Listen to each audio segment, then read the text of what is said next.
Welcome to Luca is a Billionaire, where the only thing I invest in is your answers. You start by confirming prerequisites and taking immediate action. Close the app, force stop it, and check free RAM and storage so you know if resources are the issue. Once done, reboot the device to clear temporary glitches. Make sure to test the app right after restart. If the problem continues, update the app to the latest release and verify the operating system version is supported, because mismatched versions often cause crashes, and you want to eliminate that early.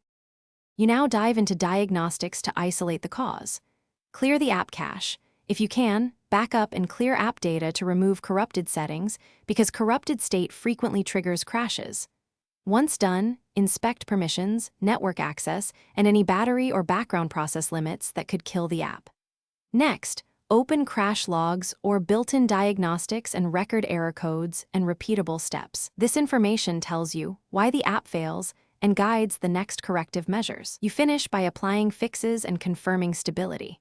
If crashes persist, uninstall and reinstall the app, then restore only essential data so you avoid reintroducing corrupted settings. Once reinstalled, install any pending OS or driver updates and test the app under normal and edge conditions to confirm the fix. If the app still crashes, contact developer support with collected logs, your device model, OS version, and exact reproduction steps. This lets them reproduce and fix the issue faster. Thanks for watching, and please subscribe. It's the best investment you'll ever make.